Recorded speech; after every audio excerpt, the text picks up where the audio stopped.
ओम शांति। आप सभी बाबा के राज दुलारों को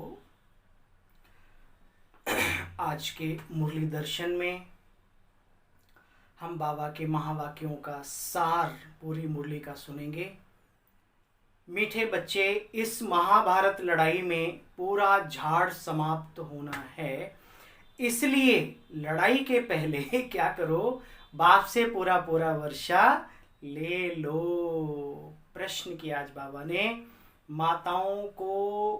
बाबा को माताओं का संगठन चाहिए, लेकिन उस संगठन की विशेषता क्या हो? बाबा ने कहा उस संगठन की विशेषता हो बच्चे, ऐसा संगठन जो देही अभिमानी रहने का पूरा पूरा पुरुषार्थ करती हो माताएं।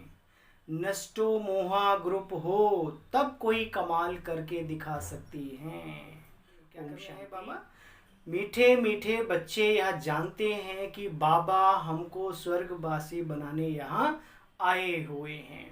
हर एक को समझना भी है और समझाना भी है कि हम आत्मा इस याद की यात्रा से ही पवित्र बनते हैं। बाबा ने बार बार समझाया, बच्चे जब आप यहाँ बैठते हैं तो अपने को क्या करो, आत्मिक स्थिति में स्थित करके बैठो और क्या महसूस करो, बाबा परम धाम से आए हुए हैं। कल्प कल्प अपने वायदे के अनुसार ही बाबा आते हैं। देखो, बाबा कहते हैं जब कोई बहुत बड़े आदमी आते हैं तो लोग क्या करते हैं, क्या चीजें करते हैं? तो दूर देश का रहने वाला गुप्त वेश में आया हुआ है, मुसाफिर है। तुम आत्माएं भी क्या हो, मुसाफिर। घर कहाँ है हमारा? दुनिया में सिर्फ कहते आए, सुनते आए, यहाँ अनुभव करना है चलते फिरते। हमारा घर परम धाम है, हम परम धाम निवासी हैं और हम इस दुनिया में मुसाफिर हैं, पाटधारी हैं, सफ़र करने वाले हैं। और हमारा हम सफ़र अभी हमारा बाबा बना है, तो ये वर्तमान का सफ़र बहुत ही सुहाना है, बहुत ही अच्छा है। तो बाबा कहते हैं बच्चे, बाप आए हैं साधारण तन में। कैसे आए? बाबा आया है साधारण तन में। बच्चों को यहाँ बड़ा बड़ा माना बड़ा और अच्छा नशा चाहिए, ठीक है ना? बाप जो हमको स्वर्ग का मालिक बनाते हैं, उनको हम बच्चे याद ना करें, ये तो बड़ा वंडर है। तो बाबा कहते हैं कितना बड़ा वंडर है। कहते हो बाबा माया हमको याद नहीं करने देती। बाबा कहते हैं अरे बाबा जो तुमको 21 जन्मों की स्वर्ग की बादशाही देते हैं और आप माया को बीच में डाल देते हो, है ना? दुनिया में कोई छोटा से मोटा एहसान भी कर दे, दिन रात उसकी याद सताती है। और बाबा वैसे भी स्थूल में भी हमारे ऊपर कितने उपकार करते हैं और हम कैसे बाबा को भूल जाते हैं। हाँ, अपने को थोड़ा चेतावनी देनी है। तुमको बाप ने बुद्धि में अभी ये बिठाया है कि विनाश होने वाला है, महाभारत की लड़ाई में सब ऊपर जाएंगे। बाप से पूरा पूरा वर्षा ले लो। समझदार वही है, सांसें अटके उससे पहले बाबा का सब कुछ प्राप्त कर ले। अभी तुम बच्चे रोशनी में हो, महसूस करते हो रोशनी में, क्योंकि ज्ञान भी एक रोशनी है, बहुत बड़ी रोशनी है। जब रोशनी आती है तो अंधकार अपने आप समाप्त हो जाता है। बाबा कहते हैं इस शरीर में भी मोह ना रहे। कहाँ ना रहे? अपने भी शरीर में, दुनिया की तो छोड़ो। यह पुरानी चमड़ी है परंतु इसकी संभाल रखनी है। हाँ, बैलेंस। जो पढ़ाई पढ़ सके, हाँ, कुछ न कुछ तकलीफ तो होती ही रहती है, क्या बड़ी बात है? अरे दुनिया में तकलीफ नहीं होती क्या? देखो जाके, तकलीफों का ही संसार है। हमें थोड़ी बहुत होती भी है तो फिर उसकी टेंशन नहीं करनी है, अपने आप से बातें करनी है। हमने कैसे 84 जन्म लिए हैं, जितना हो सके बाबा ने आज खुली छूट दे, जितना हो सके बाप और वर्षे को याद करते रहो। हाँ जी, समझ में आई ना बाबा की महावाक्य, बाबा की वाणी, मधुर मुरली? बाबा कहते हैं जितना हो सके बाप और वर्षे को याद करते रहो।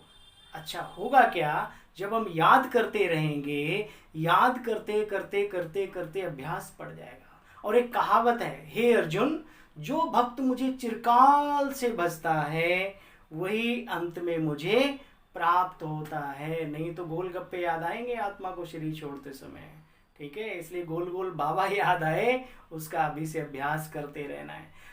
अंत काल जो शिव बाबा सिमरे, उसी की चिंता में मरे सो स्वर्ग का नारायण बने।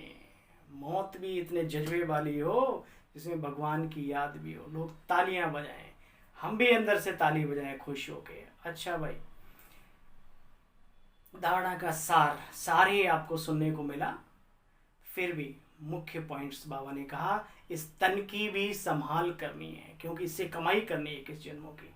अभ्यास ऐसा करना है जो एक सिवाय बाबा के अंत काल में कोई याद ना आए, दूसरे किसी भी चिंतन में नहीं जाना, अपना कल्याण करना है ना। एक गीत बड़ा दुनिया में फेमस है, आप कहोगे मतलबी हो जा कभी, तो हे ब्राह्मण आत्मा, इस मामले में मतलबी बनो, यानी खुद का तो कल्याण करो, बाकी तो बात की बात है, बाबा करा लेगा आपके द्वारा जब आप खुद का कल्याण करने लग जाएंगे। आज का वरदान बहुत ही गजब की ताकत अपने आप में लिए हुए है। ध्यान से सुने, कान खोल के। स्थूल भी और सूक्ष्म बुद्धि के भी कपाट। साकार रूप में बाप दादा को सन्मुख अनुभव करने वाले कंबाइंड रूपधारी भव।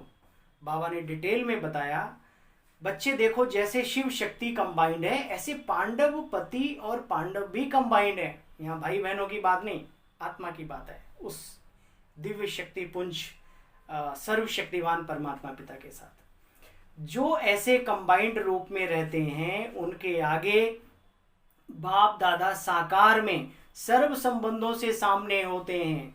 अभी दिन प्रतिदिन बच्चे अनुभव करेंगे कि जैसे बाप दादा सामने आए, दृष्टि दी, मुख में टोली खिला दी, हाथ पकड़ा, बुद्धि से नहीं आंखों से भी देखेंगे, ऐसा अनुभव होगा। मैं अपनी माताओं को भूल नहीं सकता जिनके अनुभव होते हैं, भैया बाबा ने आज मुझे सर पे हाथ रखा, बच्ची उठ जाओ। लेकिन ये किनके, सुनो, ये उनके साथ होता है, लेकिन सिर्फ एक बाप दूसरा ना कोई, जिनको ये पाठ पक्का होता है। जिनको ये पाठ पक्का हो, फिर तो जैसे परछाई घूमती है ना हमारे शरीर की हमारे साथ साथ, ऐसे बाप दादा आंखों से हट नहीं सकते। सदा सन्मुख की अनुभूति होगी, करनी है, आनंद है। स्लोगन, माया जीत प्रकृति जीत बनने वाली श्रेष्ठ आत्मा ही स्वकल्याणी एवं विश्व कल्याणी है। अच्छा भाई, ओम शांति। आप सभी को, आप सभी का बारंबार हृदय से इस उड़ो और उड़ाओ चैनल पर सभी बाबा के रूहानी रत्नों का, नूरे रत्नों का, ब्राह्मण कुलभूषण भाई बहनों का स्वागत है, स्वागत है, स्वागत है। खुद भी उड़ो और दूसरों को भी उड़ाते रहो, उड़ाते रहो, उड़ाते रहो, बढ़ाते रहो, उड़ाते रहो। फरिश्ते बनो और दूसरों को भी बनाते रहो। ओम शांति।